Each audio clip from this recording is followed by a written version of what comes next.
Hang on, gang. We're going to have a party. Hear the news first on KIMN.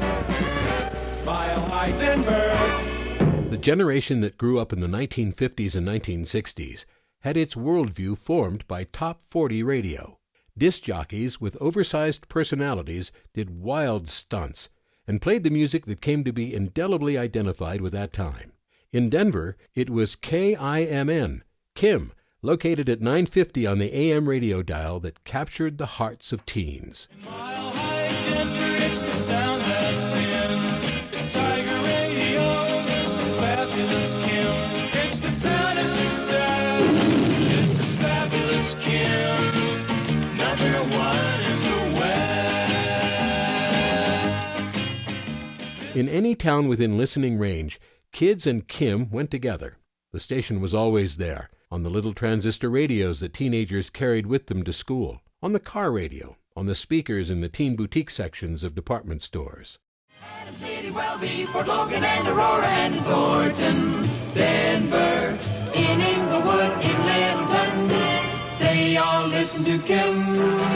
In the 1960s, under the ownership of Ken Palmer, Kim became the dominant top 40 music station in Denver. The station had other nicknames: the Denver Tiger, Boss Radio, and 95 Fabulous KIMN. Kim's famous cinder block studio was located on 20th Avenue in Edgewater, just west of Sloan's Lake. There is a special intimacy between the man on the radio and the kid listening in. If you called in to vote for a favorite song and managed to get through all the busy signals, you would squeal at the thrill of actually talking to a real, outrageous, quicksilver-tongued AM disc jockey. It was an earlier era of a more innocent brand of shock radio, and the famed Pogo Pogue was king. The famous stunts he masterminded at Kim are the stuff of legend. Pogue would do almost anything to get people to listen to KIMN radio. He derived his name from the publicity stunt that announced his arrival at Kim. He hopped into town on a pogo stick. He wore a raccoon coat and a beatnik's beard, and he drove a 3-wheel car. He once set a world record for sitting on a Ferris wheel. Another time, he sat atop a flagpole at a South Broadway used car lot for days. He broadcast while sitting on a giant block of ice, and once played the Kingston Trio's Tom Dooley for 18 hours straight. I was playing Tom Dooley, and I locked myself in the studio, and I was playing it 24 hours a day. I would introduce the regular top tunes. You'd say, here's number one, and then I'd play the Tom Dooley thing, and I played it for 2 days. Pogue also emceed gigantic sock hops at Mammoth Gardens, and every Friday night he broadcast live from the swimming pool at Celebrity Sports Center. Tonight is Pogo Pogue's Night Out, and for a tidal wave of hilarity, you'll want to join Pogo and Gramps at Celebrity Sports Center, 888 South Colorado Boulevard. One night, showing off for teen songstress Annette Funicello, he plunged into the shallow end of the pool, broke both elbows, and finished his show with both arms wrapped in towels. He also spent 13 and a half days in a snake pit on 16th Street at the dugout site of a Zales jewelry store, where more than 100,000 people came to see him shut in with more than 100 snakes. The stunt put him in the hospital. When his camp stool collapsed beneath him, he fell backward, and a water moccasin bit him 3 times on the arm. I guess that was the most sensational promotion I'd ever done because of the stigma of snakes. Owners notoriously hired big-name disc jockeys away from competitors, and these record spinners built Kim into a power.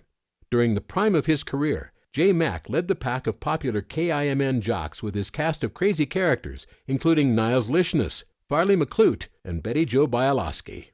With the whole gang, we've got to do a thing here on the radio, and Hey, go out and get a shave, will you? Looking on your radio. All this brouhaha. Brouhaha? Don't you know? Well, I know.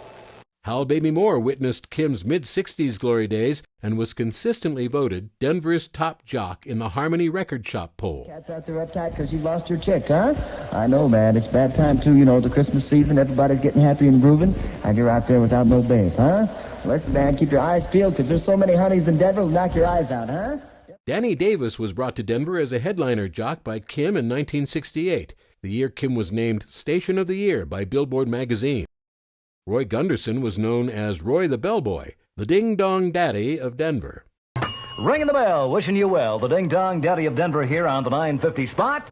Anyone of a certain age can mention their favorites. People like Royce Johnson, Boogie Bell, And now, we're trying with the Boogie Mountain Show, hey!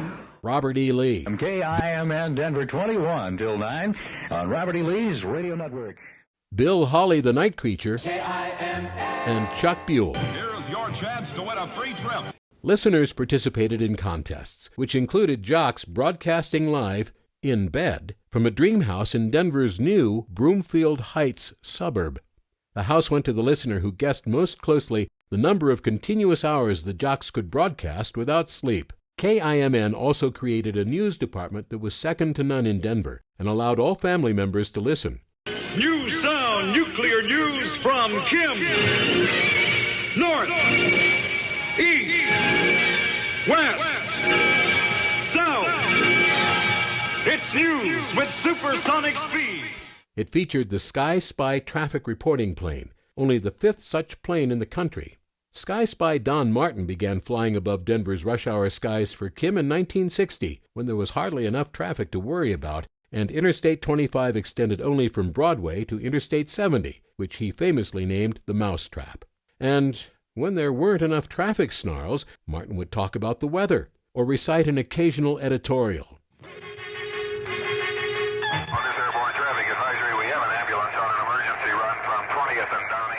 All 6 of KIMN's mobile units covered the Beatles' arrival at Stapleton Airport to play Red Rocks on August 26, 1964. Newspapers reported that at Stapleton, the entrance of the Brown Palace Hotel, the Red Rocks parking lots, anywhere a crowd gathered waiting for the big event, all the transistor radios could be heard tuned to KIMN.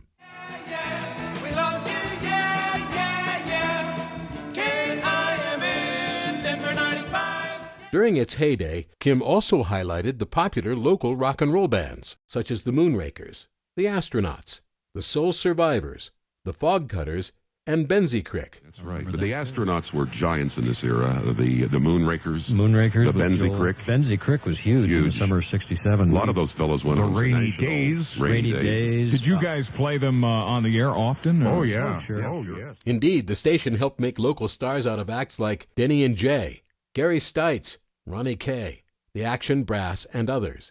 It also sponsored concerts with national acts mixed with local bands, giving them their biggest crowds ever. KIMN invites you to take advantage of the special KIMN ticket price for the James Brown Show. As FM radio grew more powerful in the late 1960s, KIMN's ratings declined, and summer concerts at Edith's and car shows became fond remembrances. New owners cleaned out all the old disc jockeys. While KIMN never had the same clout, the station did have great moments under the eventual stewardship of General Manager Steve Keeney, including the creation of the Kim Chicken, a mascot that appeared at Denver Nuggets games and other live events. Everybody owned at least one Kim Chicken doll. Personalities were on the air in the 1970s and 1980s, like Ed Green, later a favorite Denver weatherman, Steve Kelly, who once sat in every seat at the old Mile High Stadium, and Randy J. Well, Gag, by golly, it's time to fold up the tents and steal slowly away. 1, 2, thank you.